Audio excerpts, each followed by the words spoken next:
بسم اللہ الرحمن الرحیم سیدنا کریم صلی اللہ علیہ وآلہ وسلم ابو القاسم محمد بن عبداللہ بن عبد المطلب 12 ربیع الاول پیر کے روز پیدا ہوئے۔ 8 جون 632 سن عیسوی مسلمانوں کے آخری نبی ہیں۔ اہل اسلام کے نزدیک محمد تمام مذاہب کے پیشواؤں سے کامیاب ترین پیشوا تھے۔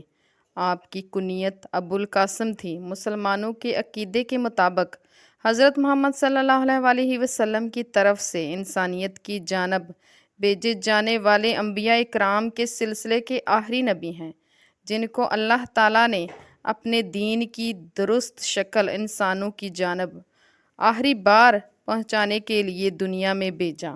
انسائیکلوپیڈیا پیڈیا کے مطابق آپ صلی اللہ علیہ وآلہ وسلم دنیا کی تمام مذہبی شخصیات میں سے سب سے کامیاب شخصیت تھے۔ 570 عیسوی یا 571 عیسوی مکہ میں پیدا ہونے والے حضرت محمد صلی اللہ علیہ وآلہ وسلم پر قرآن پاک کی پہلی آیت 40 برس کی عمر میں نازل ہوئی۔ آپ کا وصال 63 سال کی عمر میں 632 عیسوی میں مدینہ میں ہوا تھا۔ مکہ اور مدینہ دونوں شہر آج کے سعودی عرب میں حجاز کا حصہ ہیں۔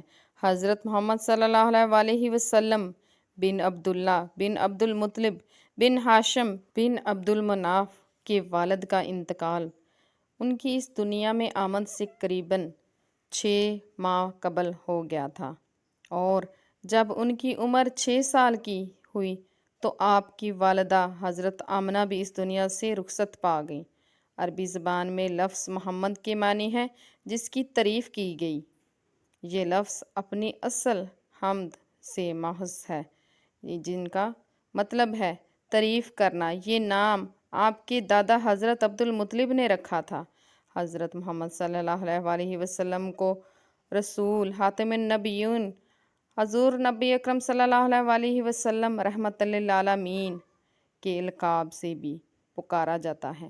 اس کے علاوہ بھی آپ کے بہت سی نامیں القاب ہیں۔ نبوت کے اظہار سے قبل حضرت محمد صلی اللہ علیہ وآلہ وسلم نے اپنے چچا حضرت ابو طالب کے ساتھ تجارت میں ہاتھ بٹانا شروع کیا، اور اپنی سچائی، دیانتداری، شفاف کردار کی وجہ سے آپ صلی اللہ علیہ وآلہ وسلم عرب کے قبائل میں صادق اور امین کے لقب سے پہچانے جانے لگے۔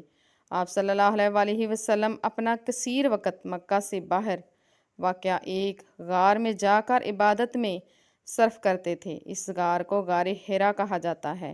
یہاں 610 میں آپ ایک روز جبرائیل علیہ السلام فرشتہ ظاہر ہوا، اور محمد صلی اللہ علیہ وآلہ وسلم کو اللہ تعالیٰ کا پیغام دیا۔ جبرائیل علیہ السلام کی جانب سے جو پہلا پیغام حضرت محمد صلی اللہ علیہ وآلہ وسلم کو دیا گیا۔ بسم اللہ الرحمن الرحیم اقرأ باسم ربک الذی خلق خلق الانسان من علق۔ ترجمہ: پڑھو اے نبی اپنے رب کا نام لے کر جس نے پیدا کیا انسان کو لوتھڑے سے، یعنی جمے ہوئے خون سے۔ سورہ علق آیت نمبر 1-2۔ یہ ابتدائی آیات بعد میں قرآن پاک کا حصہ بنی۔ اس واقعے کے بعد حضرت محمد صلی اللہ علیہ وآلہ وسلم نے رسول کی حیثیت سے تبلیغ اسلام کی ابتدا کی اور لوگوں کو خالق کی وحدانیت کی دعوت دینا شروع کی۔ انہوں نے لوگوں کو روز قیامت کی فکر کرنے کی تعلیم دی، جب تمام مخلوق اپنے اعمال کا حساب دینے کے لیے خالق کے سامنے ہوگی۔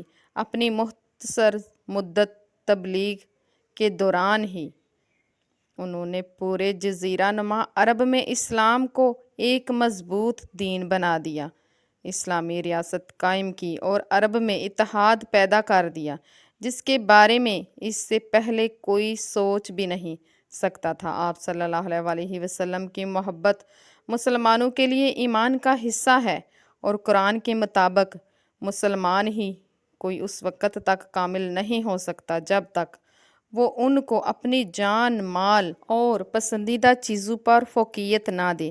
قیامت تک کے مسلمانوں کی امت میں شامل ہے۔